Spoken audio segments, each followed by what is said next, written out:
Michael Khuwatteanasenee arrived in New Zealand from Thailand at the age of 14, where he hit the ground running.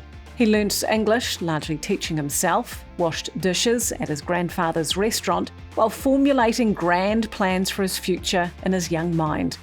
He's not what you'd call a wallflower, more a gregarious, sharp business mind who dives in boots and all. Michael already has many and varied projects to his name, from Thai restaurants to artificial intelligence startups. The latest rung in his ladder has been the Master of Technological Futures program. Well, thank you for your time today, Michael. It's nice to meet you. I just want to actually start with, we've just been talking about Thailand and when you came over and how old you were. I think I was around 14 years old. Yeah. So when I came here, I was an academic person back then, so I couldn't speak English much when I came here. So I went to high school. Every time of high school, I would go help my grandfather clean dishes, and then eventually learn my language and blend in the community. Did you teach yourself or were you? Yeah, I teach myself. What happened was I pick up a lot of books and spend a lot of time on myself just to self-learning. The internet things helped me a lot to be who I am today. You speak English very well. So you're obviously a bit of a self-starter. Yeah, I am a self-starter. Yeah. So I always want to start a business, want to be entrepreneur because my family came from that side. And it's really cool watching them. But when I came here, I didn't have resource. I couldn't communicate. So I just go to the library. Like get free books from the library, read about management, read about finance and stuff, and it's a fascinating thing to do. Yeah. Do you think coming here and having to do that yourself and teach yourself and probably deal with a whole new culture, do you think that actually set you up pretty well? Yeah, I think first, like when you can't speak to anyone, you spend a lot of time on yourself, right? So you get a lot of time to reflect on who you are, what you're good at, what you're not good at, what your goal is, because there's no distraction. So you sort of like be like, hey, look, that's what I want to do and stuff. So it does have benefit, but it's not easy, that I would say. Yeah. So what did you do for your granddad when you were? So I was granddad open a Thai restaurant because that's what Thai people do when they get to New Zealand. They get open a restaurant, and I was good like, for us. yeah, good for us, right? And then because I was too young, I was 14. I can't cook, I can't do waitering because I can't speak English. So I just clean dishes, and it's good, It's just get my bicep exercise, this kind of thing, get it up there, yeah. So when you're washing those dishes, did you have a few things going around in your head, even that early on, thinking, right, this is what I want to do? Yep. No, at the time I was a bit too young. I would say, hey, look, I just want to improve myself. I wasn't clear on what I want to do yet, right?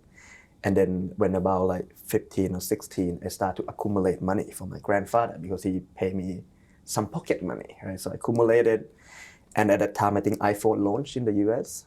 So I bought iPhone from eBay and resell back in TradeMe. So I make a bit of money on that one. Yeah. How old were you when you did that? Around 15, 16. So it's quite an unusual thing for a... I then remember I spoke to a friend, his name is Jonathan. He was like, oh, what are you guys doing? I was like, oh, I'm making good money from iPhone. I was like, oh yeah, let me show you guys, So as I started to import more, and then I started to import sneaker. And that time Alibaba wasn't a thing. So I started to import like phone cases, those kind of things, and start to accumulate some money for me. Yeah. So do you think it's like I've been to Thailand and it's such a gorgeous country. People work so hard over there and kids work really hard at school. Do you feel like that set you up for, pushing yourself quite early on? I was quite unique family because like in Thailand, all my friends is like wake at 5 a.m., finish at 7 p.m. or 8 p.m. And then like, it's like 6 days, 7 days a week because they're really into the academic, right? But my mom and my dad, they're like, hey, look, your life is about having fun, enjoy your thing. So they never pressure me. But on the other hand, I didn't care much about English or academics. So when I came here, I was so struggling to be in school.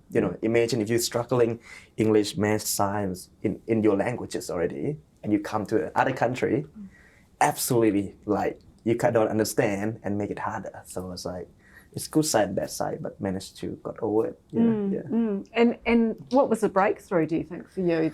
I think the breakthrough when I was around, I went come to North Coast College, I think year 10, I believe. So I went there. There's a program called Project K. This one my mom told me, by the way. I was like, didn't reflect back. I one day talked to my mom, like I think a few years ago. I say, hey, look, when was my turning point? And she was like, you remember the Project K thing that you did? So Project K was they identify students with the lowest confidence in the school. So by survey the teacher, survey the students, and I was diagnosed that like I couldn't speak English, so everyone viewed me as like low self-esteem and stuff. And I didn't know what this project came about. Well, I know like they're gonna take us to hiking, skydiving, and it's all free. I was like, who can say no to that, right? And they took me to hiking, build some goal setting. Mentor me, her name is Anna. She was a human resource person for No Limit at that time. And we meet up like every fortnight for like 6 months. And then I didn't realize the effect of change, but my mom said that was my turning point. But I didn't realize it, until I shared my mom. So at high school, you were picked as someone with low self-esteem? Yeah, I was picked as a low self-esteem. And I didn't know until I was like, oh, what's a project case? And still do volunteer for them. I mentor 2 students already. So it's a way for me to give back to what they helped me. Yeah. And now you obviously have got the confidence to get quit. You've got a few projects. Yeah. So I like to keep myself busy. And, I was like, it's just so fascinating that like get involved in different business, whether it's a biotech, restaurant, consulting company, because all those different industry, but the process is really the same. So you validate the market, build a team, and scale it. That's the structure of the business. So I'm really fortunate. So how many businesses and different projects have you got on the go? So I have 2 restaurants, 1 consulting company, and biofab at the moment. Yeah, and then quite a lot. Yeah, quite a lot. Yeah, think of starting one more, but we leave it for the other conversation. Yeah. So are you involved quite heavily in all of them? With your restaurants that you've started. Yep. Are you in there most days checking on it? Or? The taste is running itself now because it's been running for 7 years. Mm-hmm. So it's quite maturity and it's running really well. I'm happy. But Cuckoo, we just opened last year. It's still a lot of bumpy road at the moment. Still, but the management not there. We still don't know what it's like to, to please everyone. So still learning. I quite heavily involved in that. And biofab obviously is growing very fast. So I spread my time. But I'm really fortunate to have like the best co-founder, the best team around me. So we executed really well. So how then? I mean, you sound like someone who's done a lot of your own learning, and you're a bit of a self-starter, and knew already quite a lot. Yeah. And had a lot on your plate. Yeah. Why did you then go, I might do a master's degree? So for me, I was like, at the time, I think I was working for a corporate job. And I was like, should I do something cool? At that time, I was like debating about MBA or different master program. And then I realized like, hey, look, in order for me to move to next level, like I did my thing, I'm making good money. But I'm pretty sure there must be something that I don't know. And if something I don't know, I should go check it out. And that's when I met Louis. I think she was a GM over there. She sat me down, explained what's, like the biotech, the marketplace, those kind of things. Really open like different viewpoint, different approach to run a business. And I was like, yeah, I'm in, I'm in. So, it's about, I think for me and for my goal for myself as well, I always want to learn new things. Even today, I still go to a marketing association workshop, different events, because I feel like when you stop learning, that's when you're not growing anymore. So, and master program always also fit perfectly as well, because it doesn't like, it's like 9 to 5 every day, 5 days. It's allowed me to do other things. So, it's work. So you were working at the same time as you were? Yeah. Just keeping everything. We can't shut the restaurant, say, hey, look, sorry, guy, Michael, go on master, and then, you go hungry, We can't do that, we have to keep it running. Yeah. Tell me a little bit about some of the opportunities you got by meeting the different people who are advising you on the course. Definitely like biofab, when it forms such a small team, it's just me and my co-founder, CEO James. For me, I have like accounting background and run a few restaurants. So I don't know much about mycelium and mushroom and biotech stuff. It's like, I remember science was my very weak subject in high school. And James, he from packaging industry. So none of us understand how to grow the mushroom, what's the science behind it. So that's why we brought in Andre Merchant, who was the one who ran a conference when I met James. He's probably best of the best in the world, expert in mushroom mycelium. So he filled in the gap. And then we realized that it's not just a mushroom, it's genetic part as well, and a lot more science. And we want someone local. So that's why we pulled in Craig Hilton into the company. And what did Craig bring to it for you? So Craig he giving a different perspective, right? Like it's quite interesting when you are scientists that even the same subject, but they keep in quite different viewpoint. And Craig probably have a better understanding of like New Zealand species and stuff more than the professor in the US. So they blend in quite well. And he's from TFL. Yeah, he's from Text Future Lab. That's how I met him. He the one who helped me with my assignment. That's why I managed to got my master. Otherwise, it would be a bit struggle without him. Yeah. So he probably had quite a big impact on your journey. Yeah, definitely. Just he did help me a lot, and he go above and beyond to help me and all the students. That's what I can say. Yeah. So with the course, you obviously were wanting to learn something extra. Yeah. What was it that you think you came out? When I look at it, I think like probably the most important thing that I learned is fall in love with the problem rather than solution. In the beginning, like before, I was a very driven guy. Like, hey, look, I think I know everything. I go see this the problem. I gotta go build it. Never validate the market, and then realize like, oh, geez, no customer, thing falling apart and stuff. But now we really change the approach. Say, hey, look, who are the target audience here? How do we validate it? How do we validate it cheaply? Like we don't want to commit too much capital. How do I validate my idea under $1,000? And if you keep doing that, you will find something really, really cool. Yeah. Explain for me, who's not from a business background, sure. What do you mean by validate? Validate means like just talking to them, right? For example, if you have some idea to say, hey, look, I want to create some packaging material, you should talk to your potential customer first. Do you really have this product?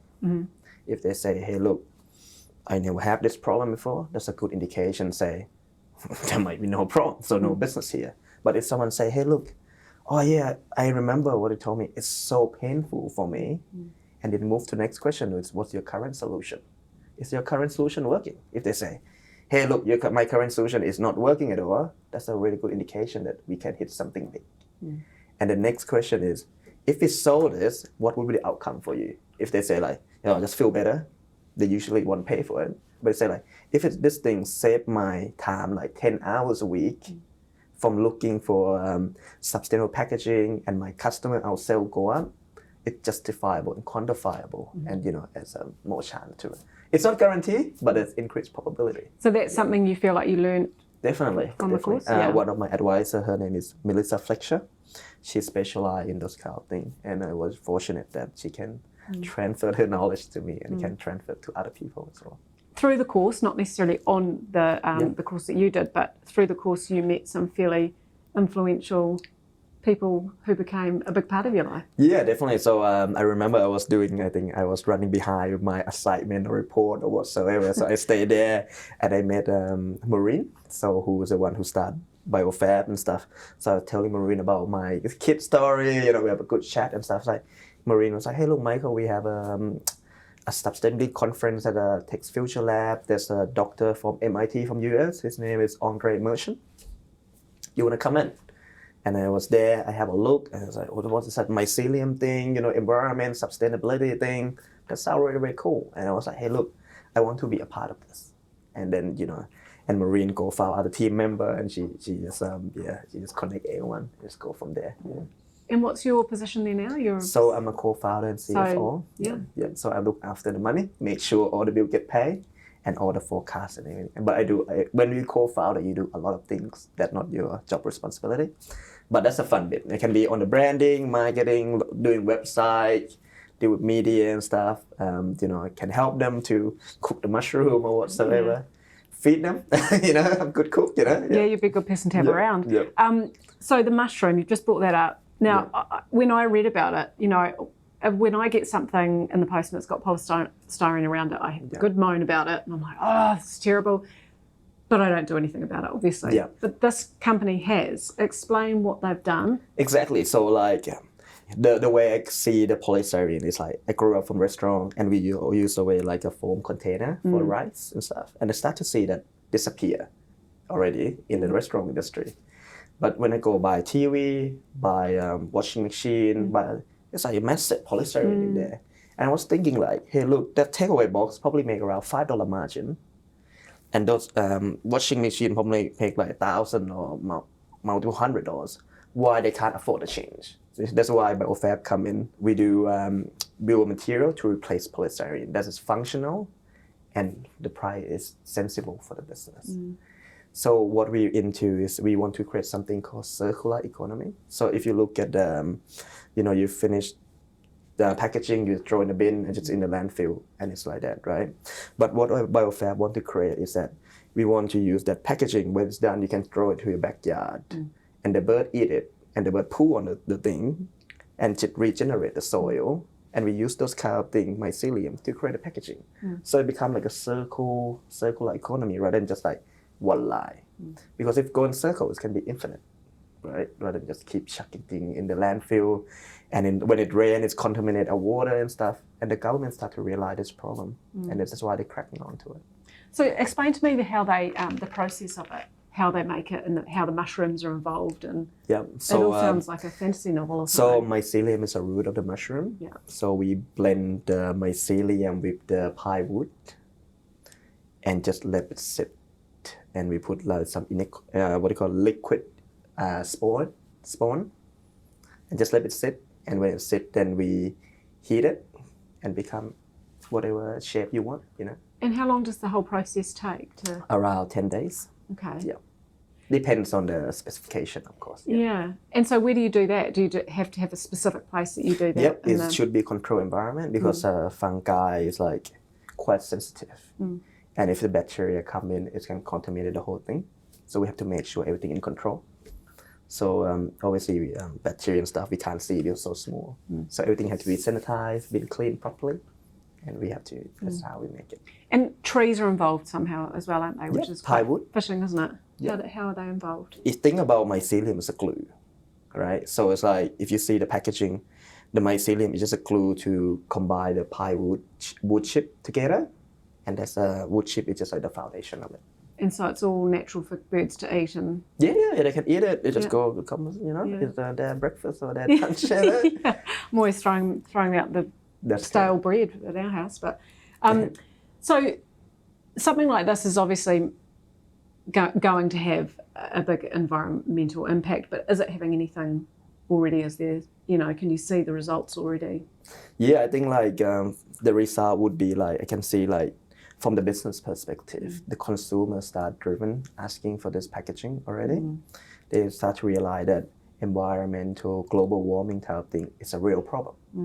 So it's like driving it, and like the corporate been looking for solution a really long time, and Biofab offer that like its function and a sensible price.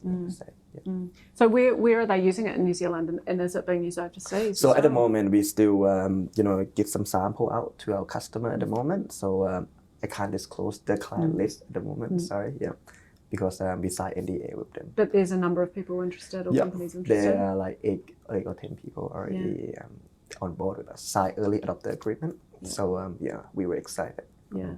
So from doing the master's course, that flourished out of just meeting people from there? Yeah, just like, I guess like you just have to do assignment at the uni and then you meet a bunch of cool people, It just, I didn't prepare to take on additional venture at that time, but I think this thing is quite impact business. And I think if we get that live, get that big, it will benefit the world, So Biofab's already been recognised already. Tell me a little bit about that. Yeah, definitely. So we're very fortunate that we got into Kalahan Innovation Seed Prize. We are top 10 finalists, which is really fortunate because our CEO submit application and they pick us.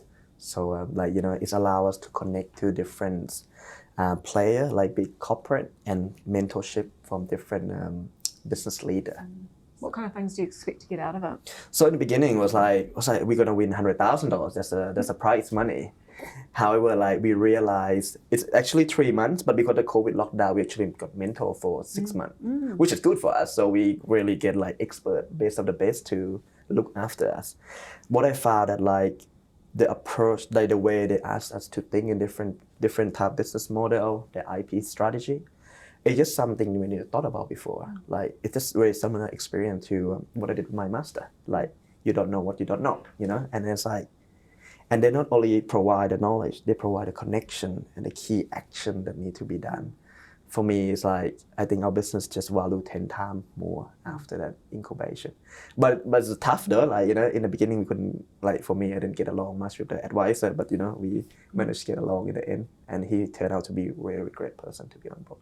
I think no matter what sort of mentorship you have, they are so invaluable, aren't they? Yeah. It's like, they know exactly where you need to go. They've been there before. They know all the pitfalls, so we don't have to fall down so many times to get there. Yeah.